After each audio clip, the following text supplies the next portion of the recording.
这个问题非常不好回答。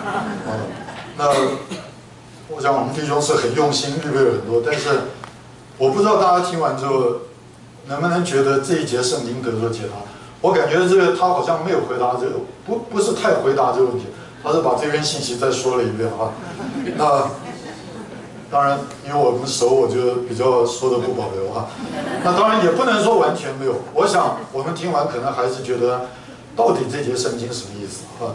我什么时候软弱，什么时候就刚强了啊？那我觉得这节圣经是大概全圣经里面最难理解，也是最容易误解，因为很难理解你就误解它啊，误解它，我都不敢随性回答，我写了很多，我必须照着我在这里写的回答啊。因为是这样，所以我们来经历这节圣经的时候，会发现经历不通哎。刚刚那个光庭有问一下，对不对？比方说，你如果像保罗一样，他在这个说这个说到这些经节的时候，他说，所以啊，我因为这样，我就要以这个软弱急难各种的逼迫为可喜悦的。那弟兄姊妹，你会不会以这些为可喜悦？不会。马上立刻回答。用现在年轻人的话叫立马回答，因为回答的慢一点主你散了会大概马上为难就会来，对不对？我们立刻这个要标明，我可不喜欢这些。你看，表示这个经历上好像不通哦。哎，大家懂吗？我在讲什么？那第二，这个我们在经历上到底我们多少时候经历，什么时候软弱，什么时候就刚强？有吗？有没有？我不愿意说完全没有，或者说你对这一节圣经的领会，你会发现对不上。比方说，你主日申言没有？我申言了，申言怎么样？哎呀，真是申言邻里刚强。哎，为什么？因为我太软弱。有没有这种人？哎，你为什么出去传福音呢？哇，传得这么喜乐，因为我太软弱。你想想看，你起来申言的时候，都是你非常刚强的时候。你出去传福音的时候，都是你觉得自己非常刚强的时候。没有人理我。我要推翻你自己里面对这节圣经的领会。这节圣经在你的天然观念中，它是不成立，对不对？这个第一个我刚刚讲嘛，这个保罗说他是这样一个人，所以他反而以软弱、击打各种苦难、各种这些环境为可喜悦的。你看保罗是不是有自虐狂？他是不是这个人那个大马色的光一照之后，神经有点错乱？那我再问你家里孩子不听话你觉得真是喜悦？这个注解讲得更过分，他说唯可满意的，真满意。哎呀，我真满意我的老大哎呀，天天考0分回来。我真满意我的老二结果被抓到警察局去了。我真满意我买了一个房子天天漏水。我真是对这个我真是满意的不得了。我积了很多钱买了一个很好的这个车子，偏偏这个车子发现引擎有问题，我真是满意的不得了。然后出去开展，人都不得救开了一个区之后2天就收回来，我真是满意。陈皮龙现在最好的回答就是保持缄默，然后傻笑装傻。你看这是有问题有问题，对不对？那第二我在说嘛，多少时候你在波饼聚会中大声赞美，是因为你很刚强嘛？哎，阿门不阿门？多少时候你在聚会中非常释放的这个声言，因为你非常刚强现在，对不对？有多少人哎呀软弱的不得了，所以在聚会中就起来释放你的声言。那等你软弱不得了，你真是希望今天不要去聚会。那最好今天来一个大地震，感谢主，所有的房子都震，我不就可以心安理得，理所当然不用聚会了吗？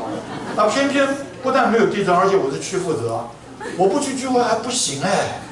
那另外一个配搭就说，哎，你怎么今天不来了？你看你还被逮到，所以硬着头皮去了。去了以后就一直尿遁一直假装发周讯一直哎呀跟这个就要逃避嘛。哎，阿门不阿门？对不对呢？所以你看这个圣经它非常非常难，非常难，但是偏偏它摆在圣经里，你不能推翻它。那你只能说，根据这个圣经我对它的理解，我发现我的经历是有问题，因为我经历不来这节圣经好，那接着我就要说，这个经文啊，在这里他说到，他说我什么时候软弱？这个难处就在这里。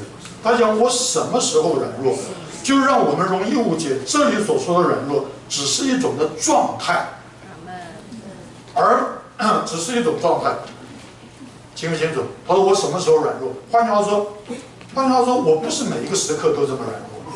哎，阿门不阿门？所以软弱对我来说只是一个状态。这是今天我们啊对这个圣经领会上的困难的地方，还有经历上通过的地方啊。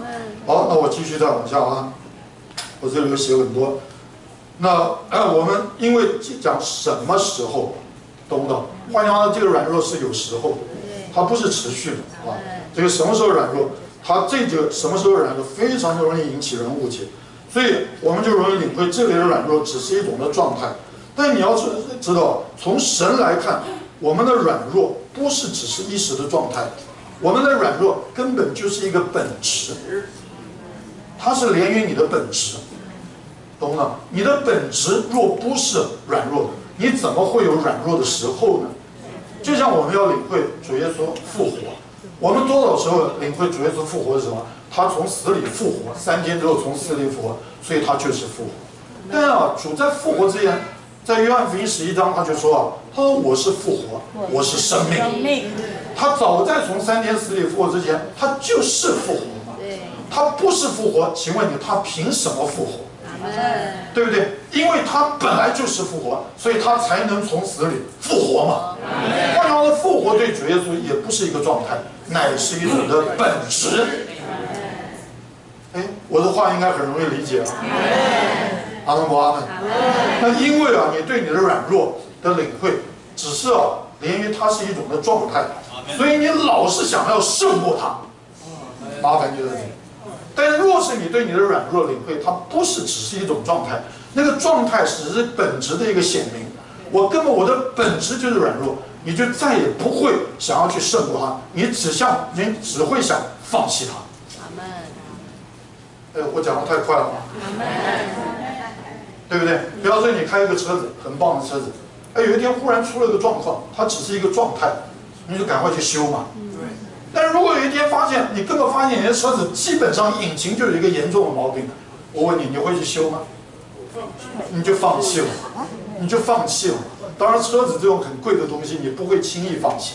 但如果有一天你发现你的车子基本上在危险上，它随时都会带给你不可收拾的危险，无论它的车壳多美、多亮、多新，对不对？无论它的装潢多美多亮，你只会想一件事：赶快放弃了。为什么不说阿门？阿门不阿门？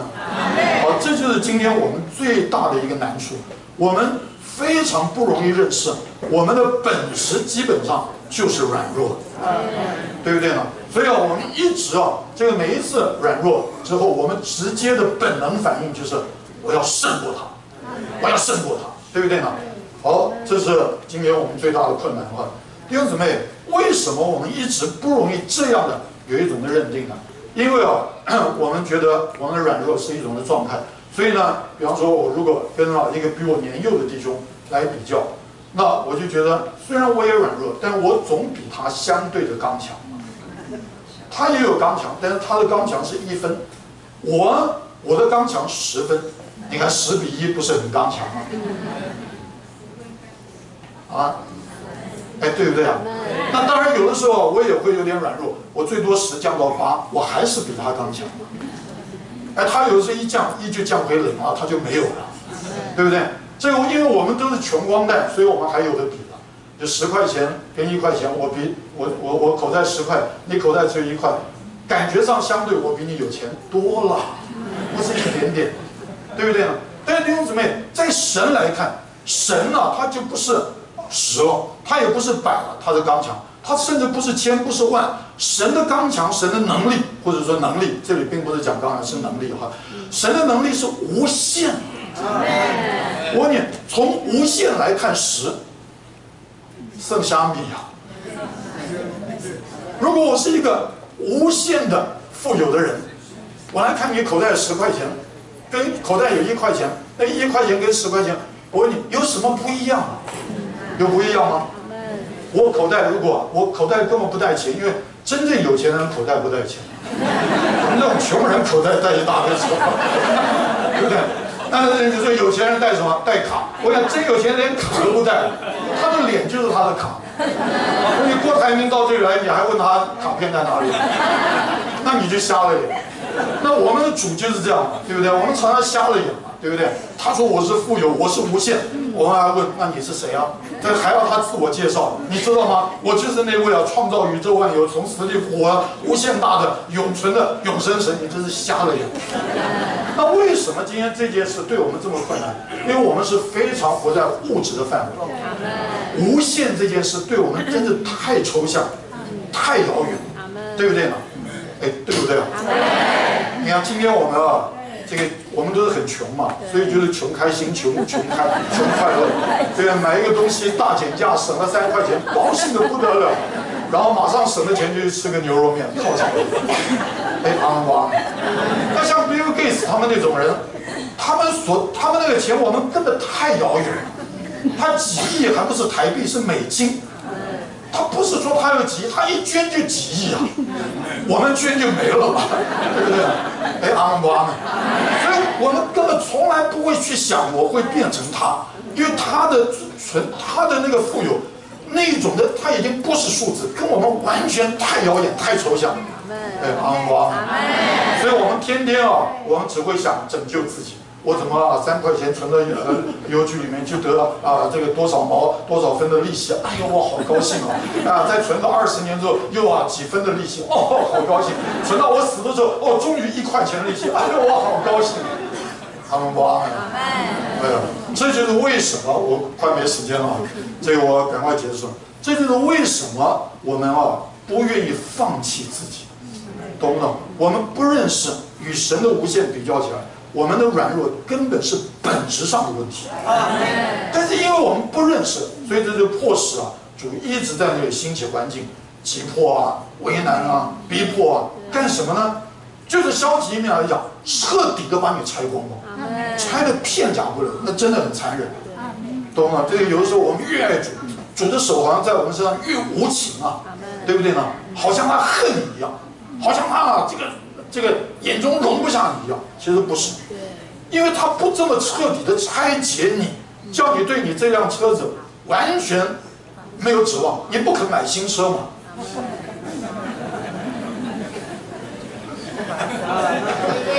阿门不阿门？我跟你讲，那旧车你有一天都不看，你还放在历史博物馆天天评掉。哎，阿门不阿门？所以我们真是需要主的怜悯这就是为什么这个保罗在这里他有一种的认识对不对？他的意向真是太大，对不对？那么大的意向并没有带给他好日子过，反而把他带到一个非常为难的生活，对不对？但是因为他有一种的认识，他在面对这些新奇要来拆解他旧造的这些环境的时候，他说我满意我真是满意假如有一个姊妹，你的先生很小气，其实他很有钱。结果呢，你天天开一个烂车，懂不懂？这个其实你先生一定买得起，买一个更棒的车，偏偏他很小气，就是不买，对不对？那你这个烂车你天天只好硬着头皮开。结果有一天这个烂车嘣跟人家撞了，你会怎样？你会真满意，因为你对你的丈夫的富有认识嘛。好了，我要结束。